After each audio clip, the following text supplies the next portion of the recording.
Herkese merhaba arkadaşlar. Kanalımıza hoş geldiniz. Bugün sizler için Afra Saraçoğlu ve Mert Ramazan Demir hakkında yepyeni haberlerle karşınızdayız.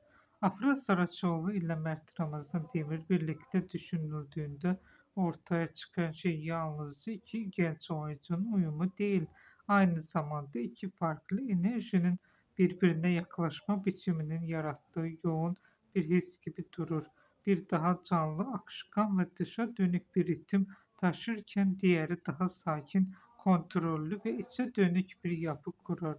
Bu zıtlık onları yan yana hayal etmeyi daha etkileyici hale getirir. Çünkü aralarındaki bağ benzerlikten değil, tamamlayıcılıktan doğar.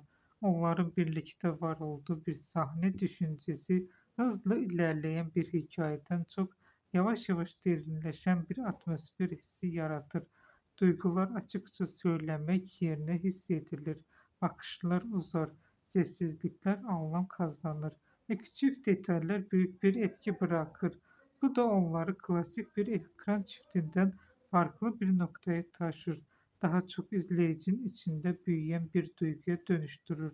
Afra Saraçoğlu'nun doğal ve içten oyunculuğu Mert Ramazan Demir'in daha kapalı ve yoğun anlatımıyla birleştiğinde ortaya tek bir ton çıkmaz. Bu yüzden Afra Aksine Saraçoğlu ile fazla Mert Ramazan katmanın Demir aynı birlikte zamanda anıldığında hissedildiği ortaya bir çıkan yapı etki oluşur. net Bu yapı çizgilerle izleyiciye değil, daha anlatılmayan ama sade kolayca izleyen hissedilen değil, bir hisseden bir bütünlük konuma olarak taşır. kalır. Çünkü her Bugünlük sahne benden bu görünenin kadar ötesinde arkadaşlar. bir şeyi Kanalımıza abone saklıyormuş olmayı hissi unutmayın. verir. Bizi izlemeye devam Onları edin. birlikte Herkese düşünmek belirli teşekkür bir hikaye ederim.